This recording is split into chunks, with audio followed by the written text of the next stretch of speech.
మన ఇండియాలో బ్రతుకుతున్న ప్రతి ఒక్కరూ గుర్తుపెట్టుకోండి, మనం అందరం ఎడ్యుకేట్ అవ్వడం చాలా ముఖ్యం. ద జర్నీ ఆఫ్ ఇండియన్ కాన్స్టిట్యూషన్లో భాగంగా this is episode 2, article number 1.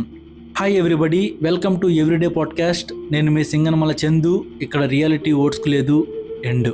మన ఇండియన్ కాన్స్టిట్యూషన్ వచ్చేసి పార్ట్ 1తో ప్రారంభమవుతుంది. ఈ పార్ట్ 1 పేరు వచ్చేసి the union and its territory. ఈ పార్ట్ 1లో ఆర్టికల్ నెంబర్ 1 నుంచి ఆర్టికల్ నెంబర్ 4 వరకు ఉంటాయి. ఇందులో ఆర్టికల్ నెంబర్ 1 వచ్చేసి దేని గురించి చెప్తుందంటే name and the territory of the union గురించి. అంటే మన దేశం పేరేమిటి, మన దేశ నిర్మాణం ఎలా ఉంది, మన దేశ భూభాగంలో ఏమేమి ఉన్నాయనే విషయాలన్నిటినీ ఈ ఆర్టికల్ నెంబర్ 1 మనకు చెప్తుంది. ఇందులో మొదటి లైన్ ఏంటంటే India that is a Bharat shall be a union of states. అంటే ఇక్కడ మనకు 3 ముఖ్యమైన విషయాలను తెలుపుతుంది. India, Bharat, union of states. సాధారణంగా చాలామంది మనల్ని అడుగుతూ ఉంటారు, మన దేశం పేరు ఇండియానా భారతా అని. దీనికి మన రాజ్యాంగం సమాధానం ఏం చెప్పిందంటే మన దేశానికి ఒక్క పేరు కాదు, 2 పేర్లు ఉన్నాయి. ఇండియా అనేది అధికారిక పేరే, భారత్ అనేది కూడా అధికారిక పేరే. కాబట్టి ఇండియా అని పిలిచినా సరే, భారత్ అని పిలిచినా సరే రాజ్యాంగపరంగా 2 పేర్లు కరెక్టే. ఇంకా యూనియన్ ఆఫ్ స్టేట్స్ అంటే ఆర్టికల్ నెంబర్ 1లో ఇది అత్యంత ముఖ్యమైన భాగం. మన రాజ్యాంగం ఫెడరేషన్ ఆఫ్ స్టేట్స్ అని కాకుండా యూనియన్ ఆఫ్ స్టేట్స్ అని ఎందుకు చెప్పిందంటే మన భారతదేశం అనేది రాష్ట్రాలన్నీ ఒప్పందం చేసుకొని ఏర్పడిన దేశం కాదు.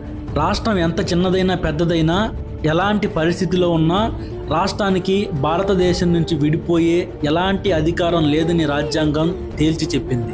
ఒకవేళ అనుకోని పరిస్థితుల వల్ల కొత్త రాష్ట్రాలు ఏర్పడవచ్చు, పాత రాష్ట్రాలు విడిపోవచ్చు, రాష్ట్రాల సరిహద్దులు కూడా మారచ్చు. కానీ భారతదేశం అనేది ఎప్పటికీ ఒక యూనియన్ లాగానే ఉంటుందని మన భారత రాజ్యాంగం అంటుంది. అలాగే ఆర్టికల్ 1-2 ప్రకారంగా మన దేశంలో ఎన్ని రాష్ట్రాలు ఉన్నాయి, ఏ రాష్ట్రం ఎక్కడి నుంచి ఎక్కడి వరకు ఉంటుంది అనే ప్రతి వివరాలన్నీ ఫస్ట్ షెడ్యూల్లో ఉంటాయి.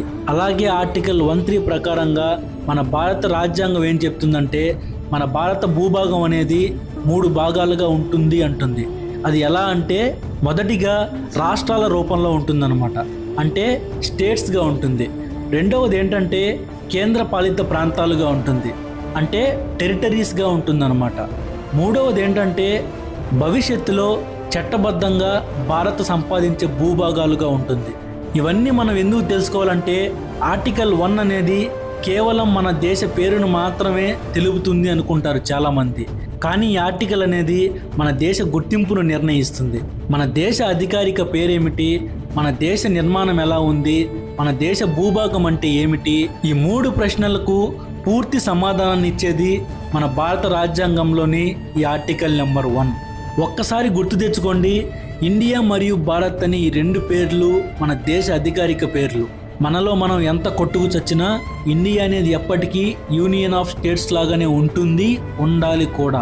ఇదే ఈ ఆర్టికల్ నెంబర్ 1 యొక్క ముఖ్య సిద్ధాంతం, గుర్తుపెట్టుకోండి.